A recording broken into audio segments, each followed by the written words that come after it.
What is up, everybody? Welcome in to the latest edition of Hoops 360.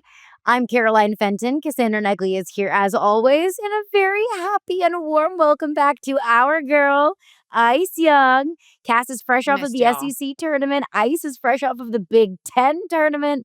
So plenty of college hoops to get into. Ice, it's so lovely to see your face and hear your voice again.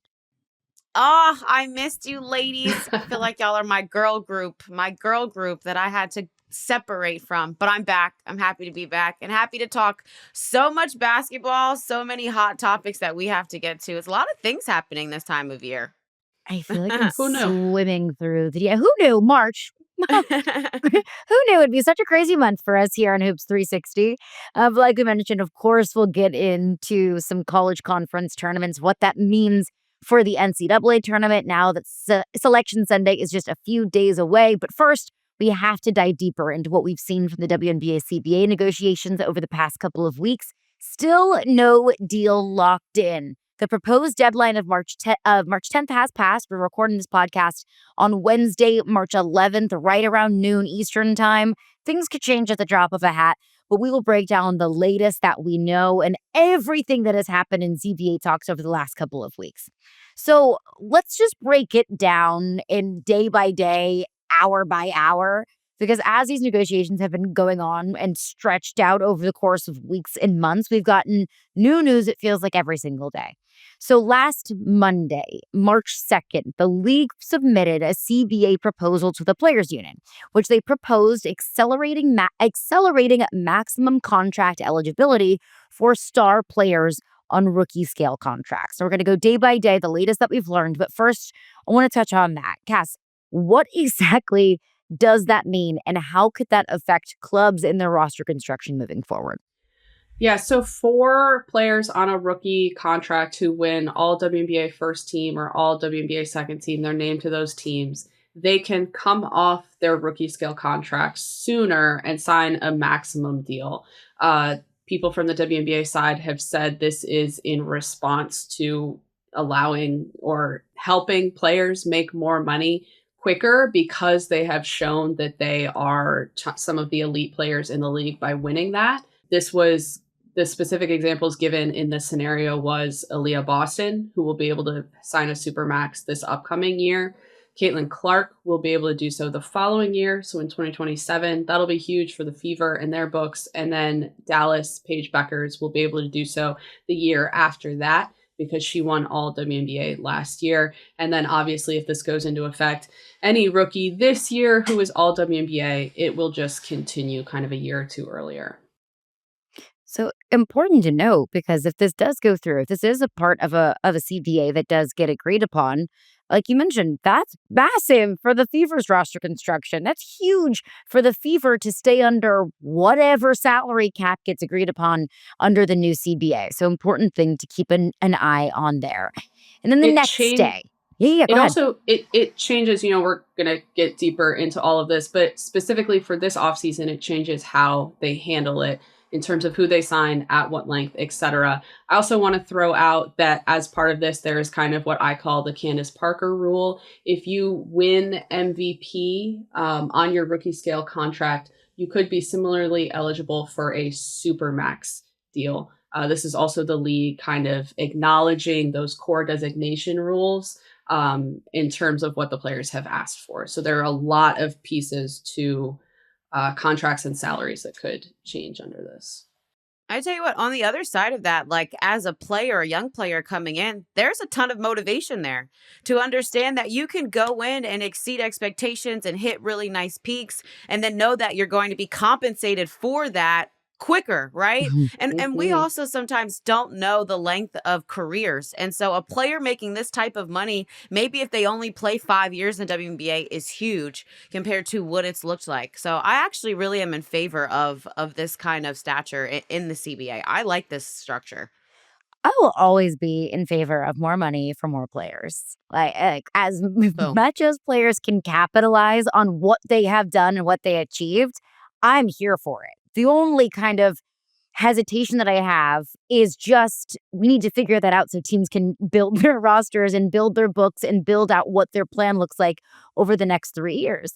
If the Fever have 2 max contracts on their books in 2 years, well, that changes the length that you sign players to, how much you sign players to.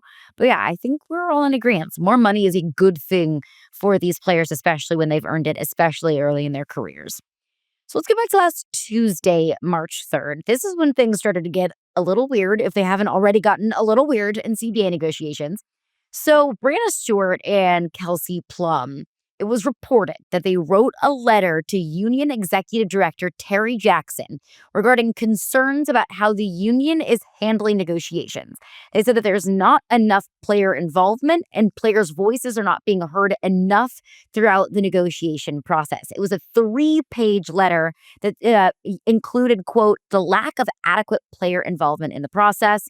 The next day, the WNBPA Executive Committee put out a statement confirming their stance, saying that the group is unified and is focused. The union also held a call with the players that night on Tuesday, March 3rd, to get everybody on the same page. It's massive. I think that the letter was written in the first place. Of course, Stewie and KP, both WNBPA vice presidents.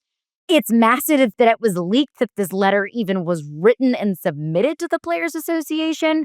Cass, your reaction to this letter and what that means in the negotiation process? I was not ultimately surprised. There have been kind of rumblings or questions about communication. There's a lot of times you'll ask players questions in these open availabilities over the past couple of months, and they'll answer one way, and you kind of have to follow up and tell them maybe news that they hadn't heard. Then there has been talk that maybe union leadership is not, I don't want to say working for all of the players, but there's just everyone has different ideas when you have 150 players. What it means moving forward, I don't personally view it as the league pressure is forcing a fracture. I think these fractures have been there for a really, really, really long time. And because of the pressure going on now, they have gotten to a point where leaders like Kelsey Plum and Breanna Stewart want to address them so that they can move forward in the correct way. The last thing I will kind of say, having interviewed Stewie and KP a lot, is these are players who do not jump into mess just to be messy. They're very pointed in what they do. They are always very open in answering difficult questions or being honest if they don't have the answer. And I think them sending a letter that they did not intend to leak was them just trying to address something in a healthy way for the betterment of all of the players. I am curious your thoughts as a player, looking at it from the other side. Yeah, when I heard this, I kind of went and got my imaginary popcorn out and just started popping it into my mouth. Because I was like, from afar, this feels like things are getting interesting. Yeah. It feels like there is maybe some division that is happening, which it is hard enough to get 10 people on the same page, believing the exact same things. I cannot imagine how hard it is for 150 different women who are in different positions in life. Only the common denominator is that they're playing professional basketball in this league. And so I thought about, is this division, though, bringing a better negotiation process to the forefront? Like, rather than us taking away and saying, hey, it's causing division, it's causing riffraff, maybe it's actually addressing things that really need to be talked about. And anytime, like you said, you see Breanna Stewart and Kelsey Plum, especially with the background information that we have on them in their careers, we trust that it was not a Nafisa Collier letter that was, read out loud. Right? It was two different things were going on here. And so I feel like Terry Jackson has been really phenomenal throughout the course of the CBA negotiations of just being honest in her communication of what's happening, what's going on, and maintaining this message of unity. But the message of unity is the most important right now, right? Because we understand that as soon as that wavers just a little bit, and we're going to talk about some players' comments about CBA negotiations that makes you think that the unity could be wavering one side or another. I just totally agree with what Breanna Stewart has said in that nobody wants to lose out. Like, it would not be good for anyone if games weren't being played. And so when I saw this letter come out, I thought, okay, maybe there's a little bit of accountability that's happening right now. And at this point, it's nice to know that both sides are being checked, if that makes sense. I thought it was very valiant that they wrote the letter, that they submitted the letter, that they viewed the current situation, like you said, that there potentially was some division from the players' side, that there was hesitation and trepidation for the future. What's best for us? They're just not everyone was on the same page. And like you said, when you have 150 people, like trying to plan dinner on any given night with my significant other is hard enough. I can only imagine, hey, how many millions of dollars are we going to make over the next 5 to 10 years? Like, I can imagine that's really difficult. I thought it was very valiant of Breanna Stewart and Kelsey Plum to step up to the plate and say, whatever is happening right now, whatever disorganization is happening amongst the players right now, that ends right here. But I always believe that things come out because somebody wants them out, right? Like, you don't just have people intercepting letters from the players to the Players Association. Who wanted this out? Like, why was this leaked? Why do we know about this, Ice? I feel like the only party that makes sense for to leak it is someone that was in favor of what was written. Right? Like, hey, we wanted to hold this group accountable and make sure that we're having honest conversations inside. But we also want to let the rest of the world know that we're holding this group accountable. Yeah. You know what I'm saying? And so it felt like somebody that, and I'm not saying Stewie or Kelsey, I'm literally saying somebody that was in favor of what they said, I believe leaked it. Otherwise, it doesn't make sense why it needed to go outside of a closed conversation. And I also will say that things like this being leaked do not look good on the league and on the players. That as you're in serious negotiations and having serious business conversations, everybody ain't trustworthy, clearly. Or at least for the better. Unless the plan was to leak it the whole time, then maybe they're geniuses. I don't know. Especially when it comes a week before a proposed deadline from the league of, hey, we have to figure these things out by this time or else we're going to have to truncate the season at some point. Cass, you know who leaked it? You got inside knowledge for us? I do not know who leaked it. I think Stewie's being honest when she says, like, she did not think that was going to get out, which tells me it probably wasn't Stewie and KP's people. I don't know. I think it's the great question. Like, I was thinking about this earlier. I would love if one day, doesn't have to be the WNBA, but like you put a reporter on each side with the league, with the players union, and you have them just with them the entire time. And like 10 years later, they do a documentary on it or something. Like, this is all the stuff that you didn't know was going on behind the scenes. Because I would love to know who leaked it. I think there is, conversation that whomever leaked it was someone who wanted more support for a potential strike. I guess that's an option. I'm super curious. I am too. And it makes me curious of like how much is going on behind the scenes that we don't know, that hasn't gotten leaked because nobody wants it out. A lot. And I want the dirty details. I want the drama. I want the tea. Not as much as I want a CBA to be agreed upon, but I do want that. But that wasn't the end of things. That was Tuesday, March 3rd. So Friday, March 6th, the union submitted a counter proposal to the league, a counter to the league's proposal that they submitted on Monday.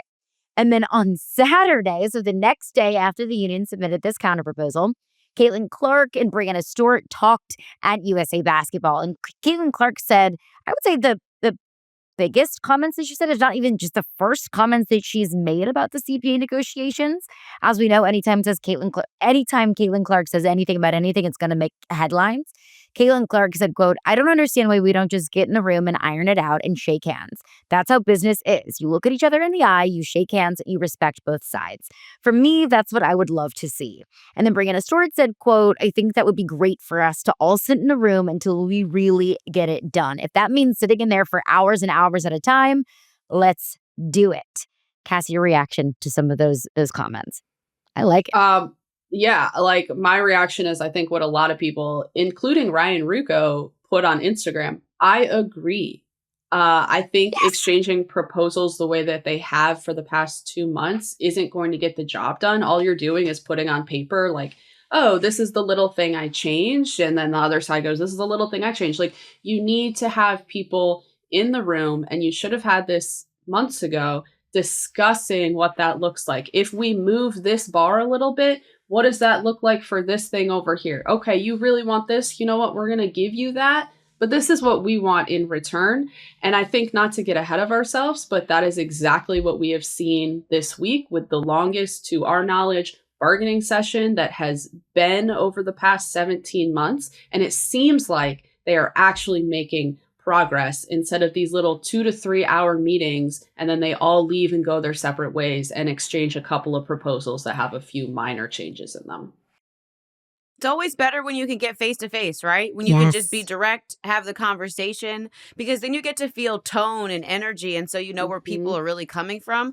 I also think at this point, too, like the face to face conversations have to happen because we know all the nitty gritty details that everyone has been trying to fight for. We've been talking about it now for several months. So now it's like getting down to, hey, look me in the eye and tell me what really matters. I just also believe, though, too, that sometimes when you're face to face, emotions get higher. And so I'm wondering if maybe the players, because it's no question how strongly they have felt about the CBA and some of the early proposals sent that were flat out named disrespectful, right, from the league, is what the players said. And so I'm also wondering if conversations didn't happen face to face as much as they're happening right now because tensions were high. And they weren't going to be positive conversations. A couple months ago, we weren't really too happy with Kathy. Yeah, to say the very least. But Caitlin and Stewie made those comments. Their wish was granted because we learned that last night, on the evening of the proposed March 10th deadline from the league, that, hey, if we don't have a CBA by this date, we're going to start shortening training camp. We're going to start shortening the season. Here it is, March 11th. We do not have a deal done, but you both alluded to it. There was a 12-hour meeting that started last night at 5 p.m. And then Kathy Engelbert and all of the leaders from the league exited that room around 5 o'clock this morning. Stewie was there. Several players were in attendance in this meeting last night to go over CBA negotiations, to have that sit down, to sit face to face, to hash all of these things out in person. So that's the latest that we have here. Still no deal, but here we are. Do they not know that, like, it's March and we have bedtimes? Yeah. That was my thought last night, trying to wait it out. I'm just like, I'm thinking about being like AZ Fudd and getting ready to go run through everybody, get to a Final Four, and you don't know if there's a league that you're playing in after. You know what I'm saying? You don't even know if there's a draft happening. Like, it is getting down to the wire, but it makes for an interesting story. Like, if it does get worked out and figured out on time. And Kathy Engelbert talked to reporters. She said, quote, "It's complex." Really, Kathy, I think we came to that conclusion several months ago. But she continued and said, "We're working towards a win-win deal, like we've been saying, a transformational deal for these players that balances all the things we've been trying to balance with continued investment by our owners, etc." So we're working towards that, and we still have work to do. So really nothing new there. Everybody wants to win. They want to sign a deal. They want to have a season. That's what we already know. But as you bring up a very fair point about your AZ Fudd, your Lauren Betts, your any of these players, you have for the last several months, your life plan has been win a national championship, graduate from college, and go to the WNBA.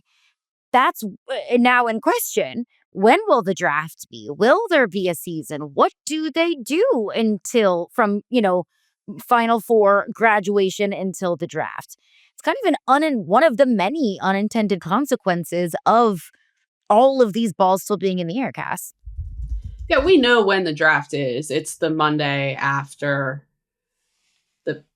plus after the Final Four. It always is. That was scheduled. The WNBA announced it. I think the question about the draft becomes, in the past when they've had CBA negotiations, they have canceled and rescheduled the draft. At the time, I believe it was David Stern who said, you need to come to a deal by this day or else we will just cancel the full season. Obviously, that's kind of not where we're at now. But in terms of an off season and what that looks like, I think we've all had questions that even if a deal was done yesterday, so on Tuesday, how it's a short turnaround. There's a lot to squeeze in. There's expansion drafts and what have you. And everything that is going to come is now going to come. Let's say they sign a deal today in the middle of March Madness, which adds another complexity. You've just already got a mess on your hands, is really all I can say about that. Yeah. And I think we all know, look, if the season is shortened, if we miss games, we all know that's detrimental financially. That's detrimental to the rate of growth for the league. That's detrimental, I think, in the court of public opinion. There's already clearly a lot of people that are preying on the WNBA's downfall for some reason, and this only adds fuel to that fire. Ice brings up the draft and the uncertainty for those players. I also think about the uncertainty for these expansion teams. Portland and Toronto have expansion drafts that need to be held. Those expansion drafts need to be held along with the college draft, along with free agency, along with training camps. So if you're Portland and you're Toronto, you're trying to get all of this excitement in your city. You're trying to sell this team. You're trying to sell tickets. If I live in Toronto and if I live in Portland and I'm a diehard women's basketball fan, even the biggest women's basketball fan might be hesitant to buy season tickets, to invest a bunch of money into this team because we still don't know when the season is going to start. There's still so many question marks. So for the growth of these teams, for these expansion teams, we saw the Golden State Valkyries, for example, have the best possible inaugural year that you could ever dream of. And it's because they came into the season with, I think, expert marketing, with an expert business plan, getting everyone all galvanized and excited for this new team that was coming to the Bay Area. Portland and Toronto don't have the privilege of that because there's more concern for the WNBA's future than there can be excitement for these new teams. It's a really great point. And I feel like, the W clearly struggled when we experienced a peak astronomical growth, and there were so many things that were happening between merchandise and viewership and fans coming in, that there was a period of struggle in order to catch up and get to where it needed to be able to maintain it. I am hoping that we learned from the Caitlin Clark push, and so now as soon as we get this CBA done, hopefully, faithfully, then everyone is on schedule with what is to come, right? And I hope that those working behind the scenes are operating and getting things in play as if a deal is going to get done, as if AZ Fudd is going to get drafted, right? As if Toronto is going to figure out who wants to be there and play for Sandy Brondello. But I will say with all of this, it just makes for like a historic season. I think either way we look at it, it will be a historic season, what we have coming up in terms of what is agreed upon, what is not, and what the expansion teams look like or what they don't. In terms of historic season, it is literally the 30th anniversary of the league. Yes! So whatever... I know you knew that. 30. Oh, sorry.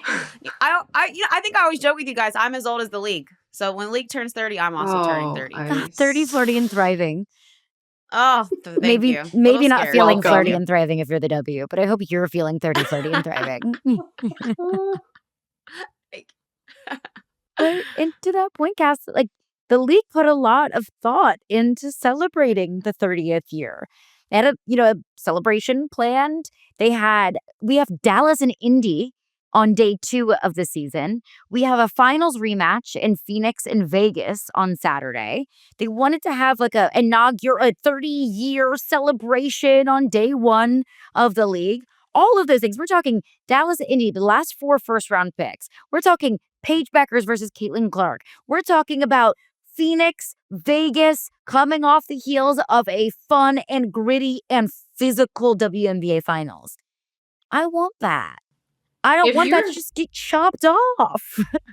That's fair. And if you're the league, that's why you have put a suggested deadline on this. I mean, for many reasons, of course. First of all, you want to play games. But second of all, like to schedule a season is very difficult, especially with new teams coming in, arenas come into play, travel, all of these things. And you have set an opening weekend lineup that you think and should draw a huge level of interest in terms of who is playing, when they are playing, the TV windows that you have on Saturday and Sunday specifically.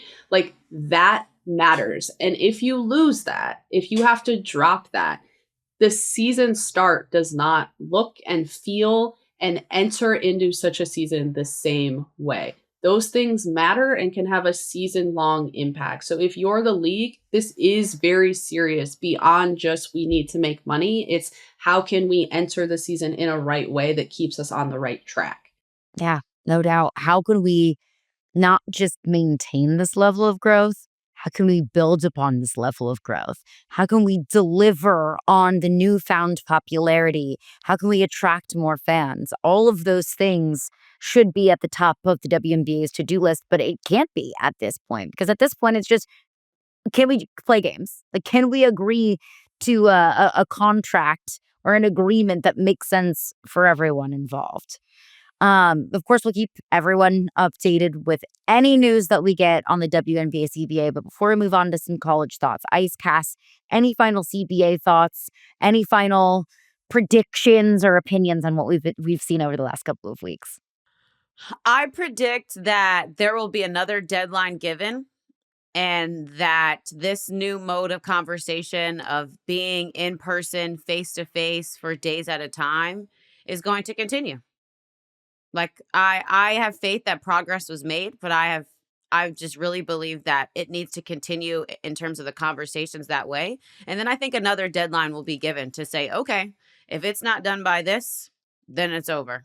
Because otherwise we're playing with too much house money that the league barely has. Sorry. I think I you're just came probably from not Vegas. wrong. House money is in my mind. I was wondering why Sorry, you Cass. laughed. Just fresh out of the casinos. It's a pretty normal phrase.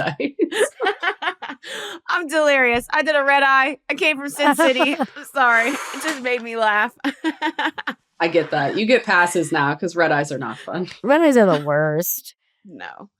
I wouldn't disagree. I think you're probably right on. It's Wednesday. They will probably continue to meet in person. And if they can't come to a deal, that's probably it for now. I think something has to happen on some side, because to Ice's point, you can't keep going on like this at this point.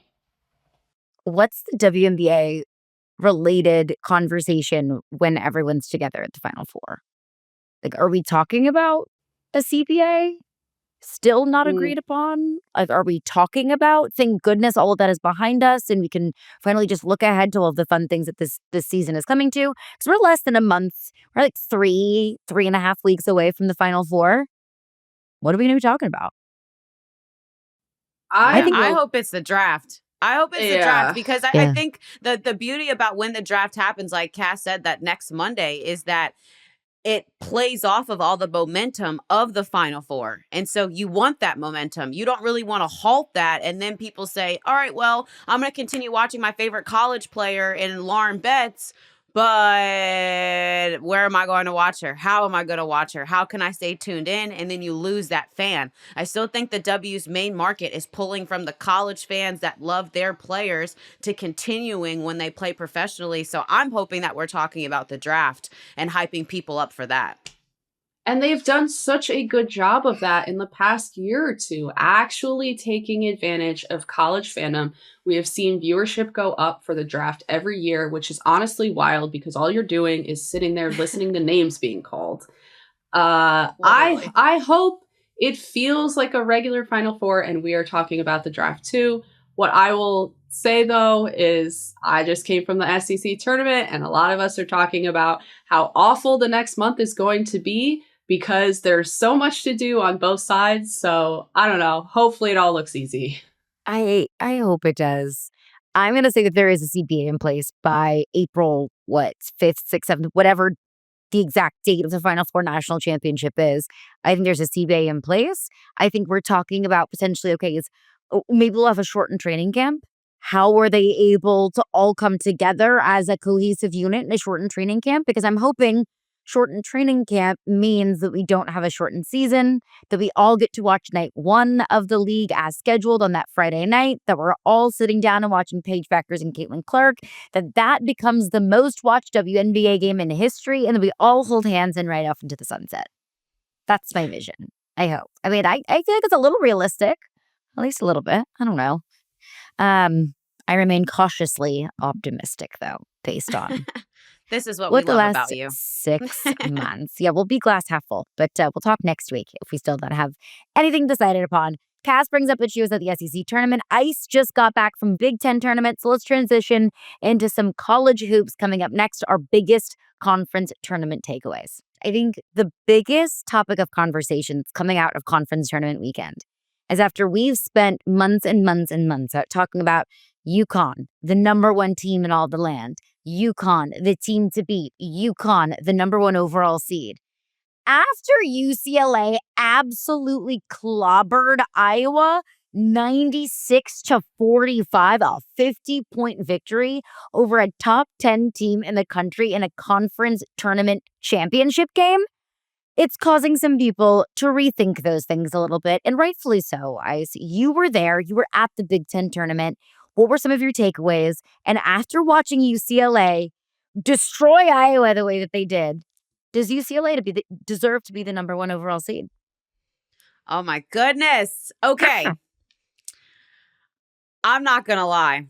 Seeing them in person for the second time this season, but the way in which they dominated Iowa, like, I couldn't even believe it in real time. Like, as it was happening, I was just like, okay, like, Iowa's going to respond. They're going to make a run. The game is going to get close eventually. Iowa's going to respond. They're going to make a run. The game's going to get close eventually. Maybe I was praying that was going to happen, because as a broadcaster, blowouts are hard to call. I'm not saying that because I favor one team or another, but blowouts are hard to call. You want to keep people in tuned in the game, and it's tough because UCLA's ball movement is working every single possession. Like, it was just an onslaughter. They did not stop. I did not see one weakness in that game from UCLA. I feel like at any given time, they have 6 players that could be 6 different leading scorers for their team. They've got the length and the depth. I mean, as good as they are on offense with their high-powered scoring and threes is as good as they are defensively. I feel like in terms also of matchups and size and lineups, that they have the tools and the roster to be able to compete with UConn on the floor, like in terms of size, the shooting ability, the way in which they can go in transition. And so it solidified it for me. That was like, okay, this team is about to steamroll to a Final Four. I'm sorry, but I just don't think that they're going to have trouble beating back-to-back heavyweight teams and getting to the Final Four. Like, they have just showed that they could do it all season. I don't believe, though, they should be the number 1 overall seed. Maybe that's because we know Gino Auriemma and the Huskies are undefeated, and it's not a fluke. You know, they're saying it's not like, oh, they're just not playing anybody in conference. Like, no, they look better than a team last year that won the national championship with Paige Beckers, which is scary because I'm not sure how that even was possible on paper, but they look better. They feel better. It is better. And defensively, I feel like they've taken it up a notch from what they had last year with Paige on the floor. So I still think the Huskies should be the number 1 overall. They're undefeated. They've got quad 1 victories. They did their damage. They always make sure to challenge themselves outside of the Big East, and so that's important. Their win against Tennessee was important. Whoa, what a program. That ship turned around very quickly. Talk about SEC tournament. But yeah, UCLA is the real deal. I walked away from that Big Ten tournament championship and I said, I have seen a Final Four team up close and personal. And if they don't win a national championship this season, I think that is the only goal that is realistic for the roster that Corey Close has. And they know it. They also know it. Lauren Betts, Kiki, Corey, they know that this is the roster that they can win a national championship with. Yeah, from the committee's perspective, they're not going to move UConn simply because UCLA won by a certain amount. They've had them the first 2 times that they've done this. There's nothing that UConn is really missing on.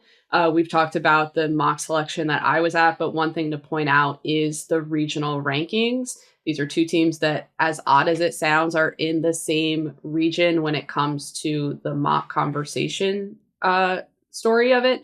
So whatever the coaches say on that will also go a long way. But UConn is not coming off the one line, and I understand the conversation around it, but UConn has also just done its job, done it very, very well, and there's no reason not to give it to them and move them off. I will play the UCLA side of things because I think when you say who deserves to be the number one overall seed, is it UCLA or is it UConn? The answer is yes. Like, you can justify it either way. But we keep saying UConn's undefeated, UConn's undefeated. Yes, they are. But also, UCLA has lost one game, and UCLA lost to Texas, who is more than likely going to be the number 3 overall seed, the SEC champion, and they did it in November. Like, it was before Thanksgiving was their last loss. So the flawless resume of UConn, obviously, yes, that's going to be a notch in their positive column. But UCLA has only lost one game, and it came against one of the best teams in the country. Yes, UConn is blowing everybody out, but also so is UCLA. And UCLA is doing it with a higher strength of schedule. UCLA is doing it in a much tougher and difficult conference. At this point, when you look at UConn's schedule, and I know that when you make a schedule, you can't control how good or not good teams are going to be. Like, nobody could have foreseen that USC wouldn't have been the same dominant force this year that they were last year. Nobody could have seen Tennessee falling off the way that they did. I understand that. But where things stand right now, what is UConn's best win on their schedule? You could say it's Notre Dame. You could say it's Iowa earlier in the season. You could say it's Michigan earlier in the season. But I don't think that there's a single win on UConn's schedule that is as impressive as a 50-point victory in the Big Ten championship game over Iowa. I honestly can't argue with you. I mean, it is impressive. Like, it's two teams that are doing things that we normally don't see. We normally do not see a team undefeated in conference, especially in Power 4. In fact, all the time I'm talking to you guys and I'm saying, I'm so glad this team lost in their conference championship because they're going to come back and be better and later in March. Like, from a basketball analyst standpoint, my only thought is one of those teams may need to lose. Or needed to lose. I believe one of those teams needed to lose before they enter March Madness if they want to have a chance to win a national championship. And the other program, I do not believe needed to. Which one? You want to take a guess? UConn. UConn didn't need to lose? I thought you were going to say UCLA needed to lose again. I agree. UCLA needed to lose. I just believe that with the big win streak that they're on, there may be one or two areas of weakness that just teams have not been able to pick out because they have their numbers in conference and because they've seen everybody and they're so familiar. But what that area of weakness was versus Texas in November, I would have been curious to know if they had dropped a game in March and maybe still gotten to the championship or something, or tested themselves and had a non-conference battle that was tough, that they would have been like, okay, well, now we know that what our weaknesses are. We can cover and perfect those and then go into the tournament and steamroll this thing.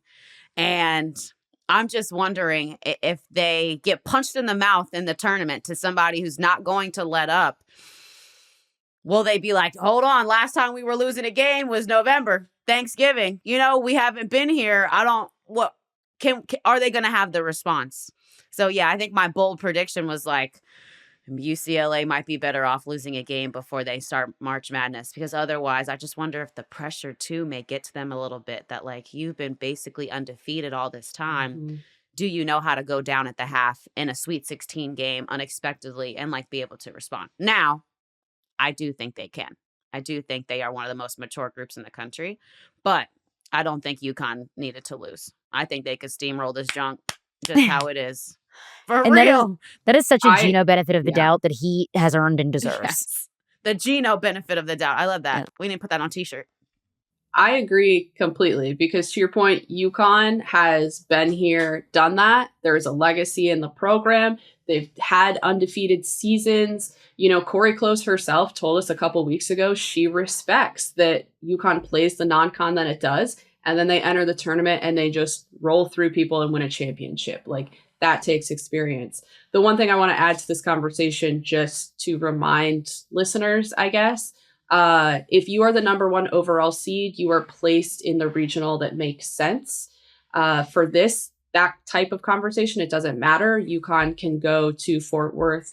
UCLA will go to Sacramento. The reason the number 1 overall seed does matter, though, is because the number 1 overall seed plays, I believe, when the tournament starts on Friday. So they will have an extra day of rest by the time you get to the Final Four. So that's the part that's at stake in this conversation. It's a good point to point out, for sure. Yeah. One last thing to kind of wrap up this conversation. I did hear this in a conversation of, UConn versus UCLA. And one of the arguments that I heard in favor of UConn was, yeah, they're UConn. I don't care. What UConn did, the fact that UConn is the reigning national champion doesn't matter to me. 2025 was a blast. It's 2026. Your tradition, your reputation, all of those things are fine and lovely and is the reason why the Geno benefit of the doubt exists. Because you sat in those mock selection committees. If that was an argument that you made for UConn to be number 1 is, yeah, but they're UConn. Everyone would be like, okay, scratch that off your paper. That doesn't matter. No, that aspect of it does not matter. History does not matter. Last year does not matter. Looking at their nitty gritties, though, number 1 net ranking matters. Non-conference wins above bubble matters. UConn is a solid number 1 seed. Oh, for sure. 100%. Yes, absolutely. That was the Big Ten tournament. UCLA just cakewalked their way through it. But Cass, you were in Greenville, South Carolina for the SEC tournament. Texas is victorious, taking down South Carolina, essentially in what is a home game every single year for the Gamecocks. Takes them down 78-61. What were some of your biggest takeaways from the championship game and from the tournament as a whole? Well, as Ice was in Indianapolis saying, surely Iowa will come back, I was in Greenville saying, surely this cannot be real.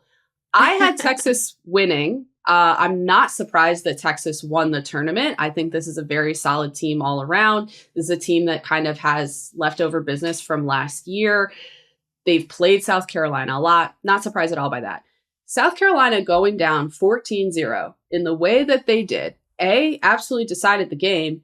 B, was kind of shocking. C, to Ice's point about taking a loss, I think is going to be a very good thing for them long term, to get absolutely punched in the mouth and to have to hear afterward, this is what we need to fix. We need to come out punching.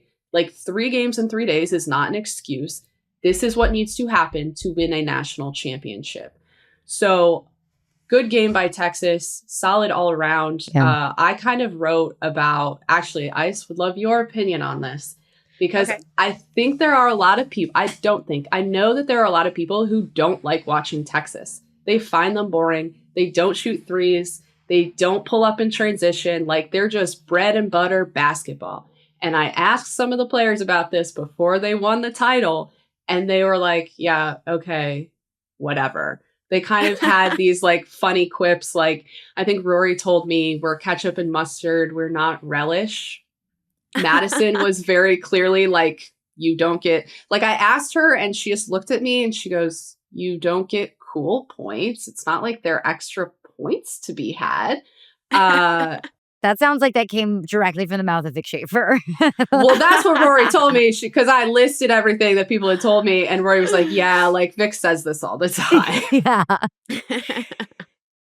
No, that's I disagree. But I don't know. See, there are basketball fans who like a certain style of basketball and a certain brand. And then I feel like there are basketball fans like me who really love the heart, the simplicity, the purest form of basketball. And in that, it's defense.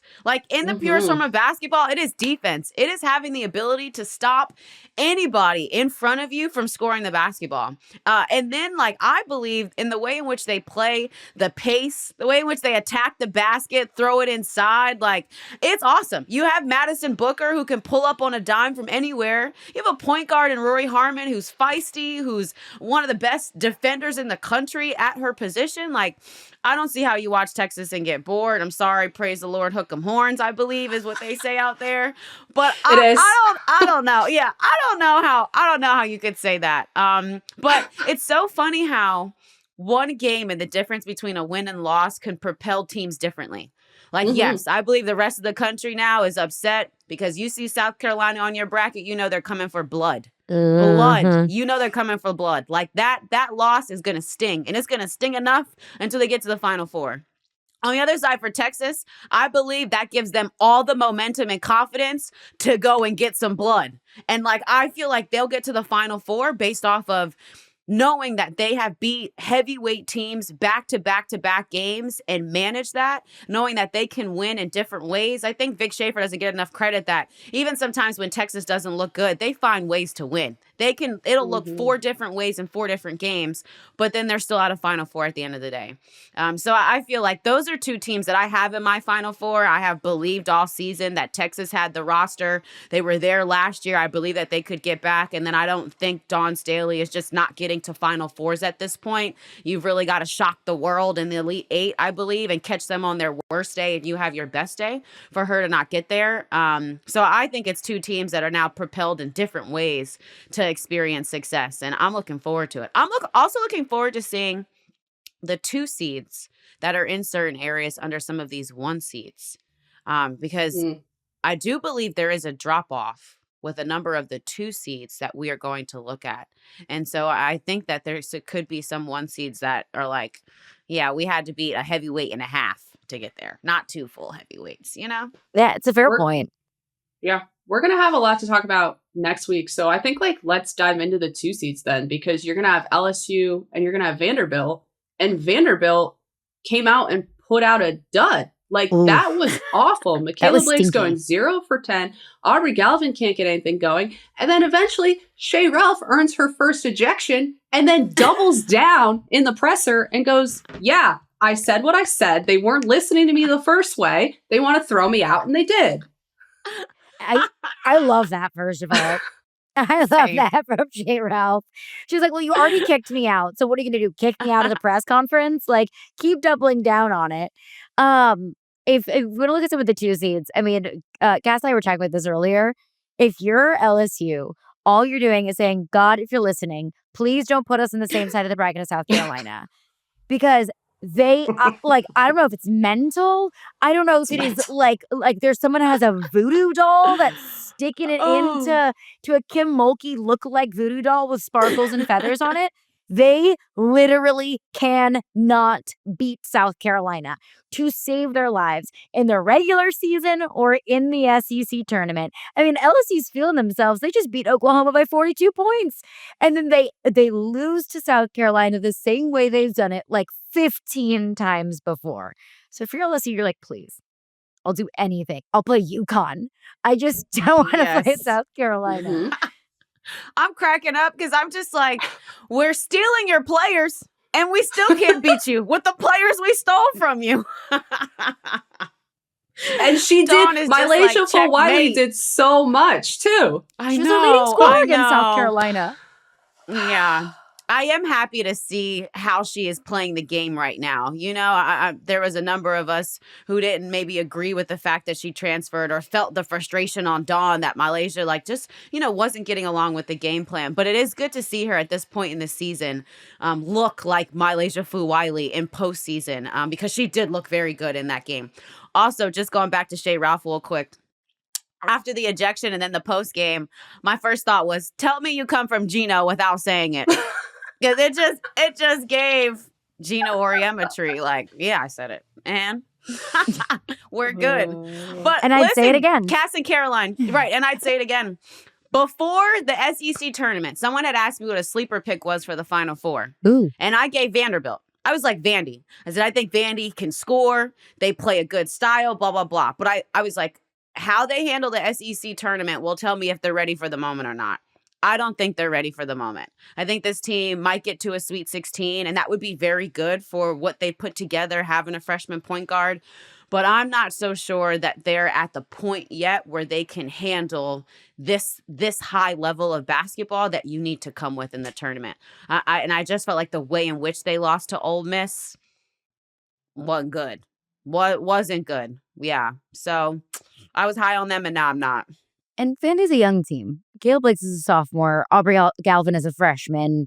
That, we look at UCLA, it's so easy to trust UCLA because those are all fourth and fifth year players who've been playing together for the last several years. You've got seniors, you've got experience, you've got Final Four experience. They've experienced the highest of the highs and the lowest of the lows together. Vanderbilt might just have some more of the knocking on the door of breaking through to a championship to do before they actually do it, which can be an incredibly valuable thing for a team and for a program as a whole.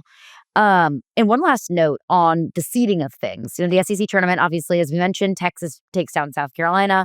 I would say it is as good as solidified that Texas will be the number 3 overall seed and South Carolina will be the 4.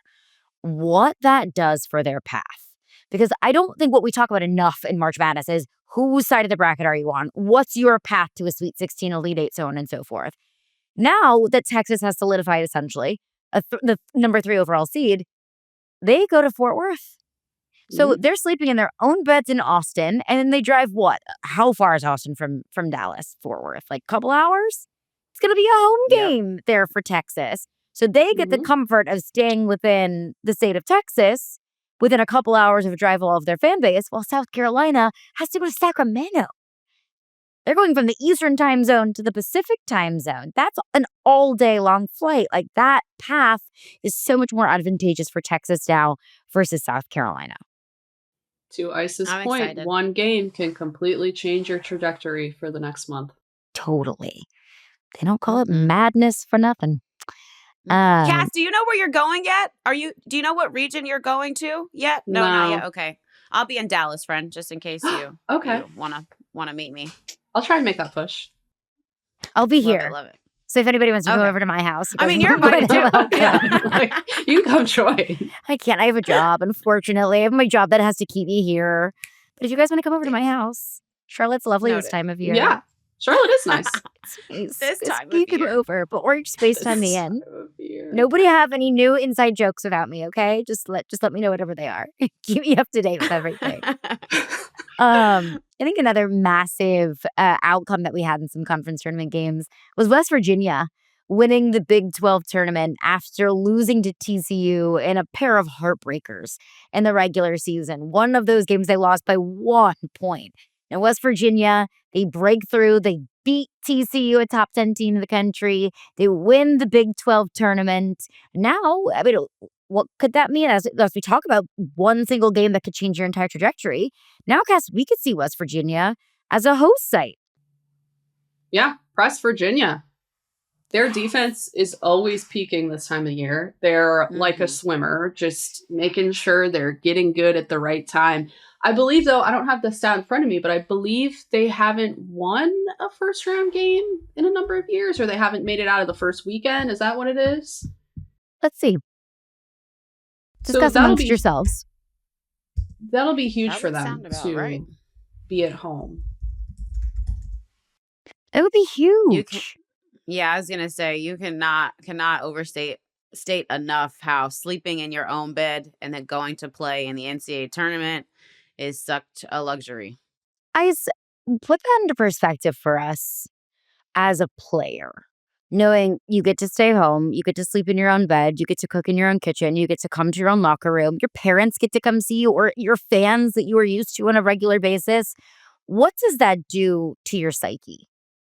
Yeah, I think about, maintaining routines this time of year. Like we're in March. Everyone's got the routine of what they want to do on game day, before the game, pregame, etc. And so just playing, obviously, NCAA tournament, survive in advance, you want to make sure that you can maintain your routine as much as possible. And so staying at home, being on campus, knowing that you've got kind of the comforts of knowing what you're going to eat, where it's going to come from, all the little things, I think just help to have a smoother routine. And so that when you are playing it, it feels like it's seamless. But I loved it. I think also too, just the energy on campus when you're hosting. People know that it's people pouring in from everywhere, from different schools and different universities, and so I just feel like I don't know, as a basketball junkie, like it's like Christmas. Like, oh my gosh, like I get to wake up and all this is right at my front door. Like, what could be better? West Virginia has not made it out of the second round, so the first weekend since 1992. Woof. It's been a minute. Someone's older due. than ice. Quick math there. Older Quick than the math W. Well, I know it's almost as old as me, so. So it's been a minute. We are due in West Virginia to make it out of the second weekend. Any other thoughts on some conference tournaments? Maybe some majors, some other, teams or performances or games that we hadn't mentioned yet, Cass? We talked a little about the Ivy League, before we got on this call. We've talked about the Ivy League a lot. It's shaping up to be another 2-bid Ivy year. That's always a good one to watch, kind of the next tier after your Power Fours. So that'll be this weekend. There probably aren't a lot of or any 2-bid leagues remaining. So everyone you have fun watching now, you're just kind of watching to see if you want to see them in your side of the bracket or not, if you're a team that is going to be in the tournament. Yeah. I mean, this is the week in which bid stealers arise, right? Yeah. And maybe a conference in which, like Howard, for example, has only lost one game in the MEAC all year, but could someone steal a game in the championship, right? And kind of punch their ticket. So I think you're looking at bid stealers. I would like to shout out the Rhode Island Rams under Tammy Reese, who won the A10 championship. Coach T is a former assistant coach of mine, and they've done a great job in the A10. She has won a regular season championship before, but the first time punching their ticket and first time for her as a head coach. So I want to shout out the Rams. They're a team that had a very good non-conference win against NC State earlier in the season. So I also say from a basketball standpoint that they're a team I probably wouldn't want to see on my bracket. I would also like to shout out Samford for winning their conference tournament and punching their first ticket to the NCAA tournament for the first time in over a decade, and beating some of the best teams in the SoCon on their path to winning the conference tournament. They took down Chattanooga. They took down ETSU. So shouts out to the Samford Bulldogs with a sub 500 record, finding a way to scratch and claw their way through the SoCon tournament and punching their ticket to the NCAA tournament. And also shouts out to Kaylee Yarborough, 25 points in the conference tournament final, including 5 of 7 from beyond the arc. So shouts out to Stanford. Not a team that I think is going to make a whole lot of noise in the tournament, but a team that is just happy to be there. And I love that for them. I love that they are just happy to be there. Before we wrap up our conversation on some on the conference tournament side of things, player spotlights of the week. We do them every single week. Cass, I will give you the floor. Who is your player spotlight? Keeping it simple, because I was just in Greenville. Madison Booker, the new SEC tournament champion. She had a massive semifinal game, 30 points, bunch of other stats. I don't have the box in front of me. But she also had a big title game. She's always kind of the closer. She had her family there, kind of courtside for that semifinal game. And late in the game, she hit this really deep jumper and she kind of points at him and runs back down the court. Texas is a team that has a lot of fun. Clearly, this is a very close group, but I think my big takeaway over the past couple of years is they're not a lot of drama.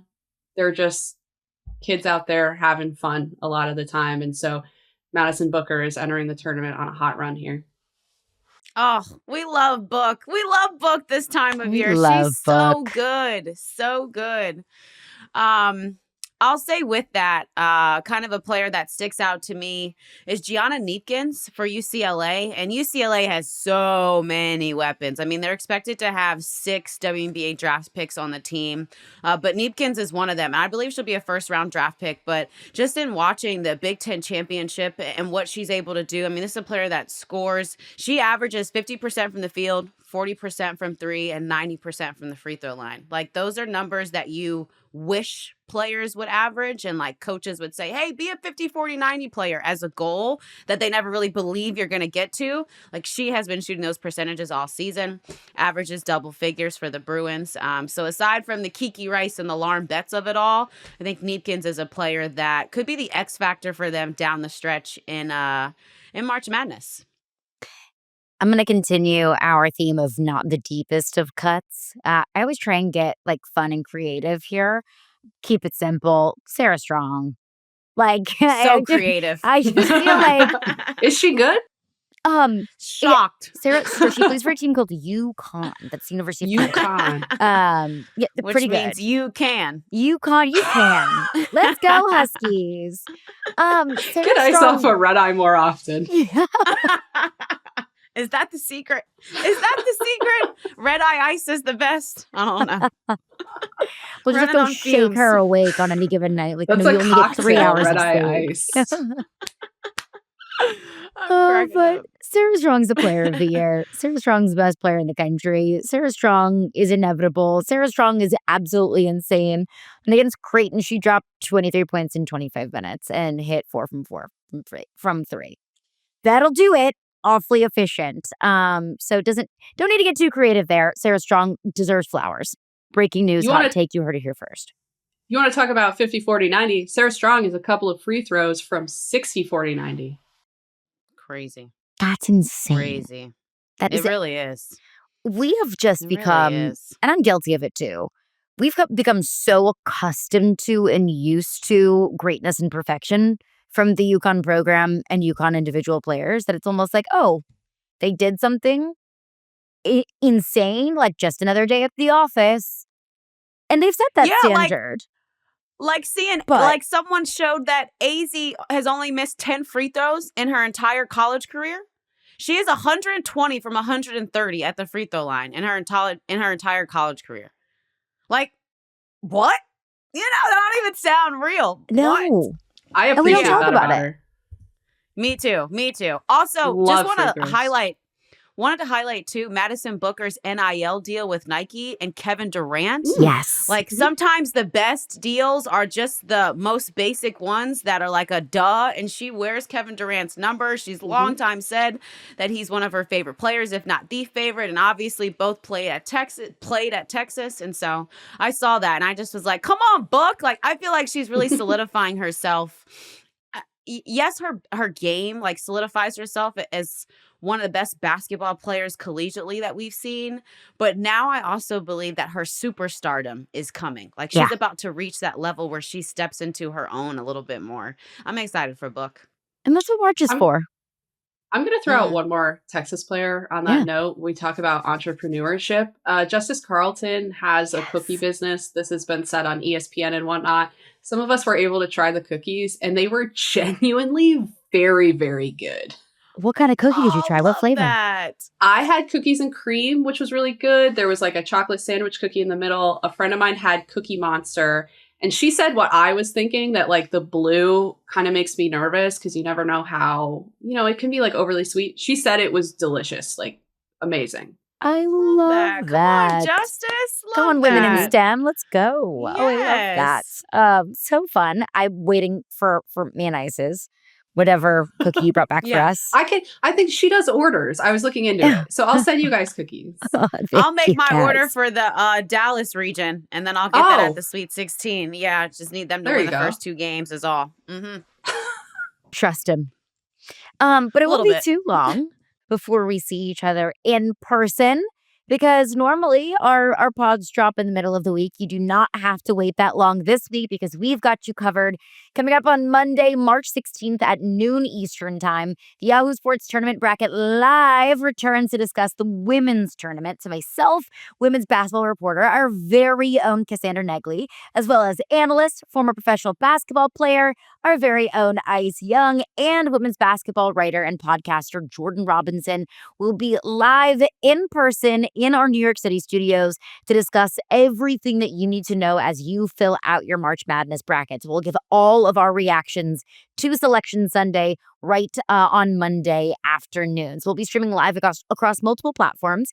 You can find us on the Yahoo Sports Network, on leading fast services, on yahoosports.tv, and on YouTube. So make sure to join along. I am so excited for it. It's going to be an absolute blast. So for Ice Young and Cassandra Negley, I am Caroline Fenton. We will see all of you on Monday with a full tournament and bracket breakdown. We'll see you then.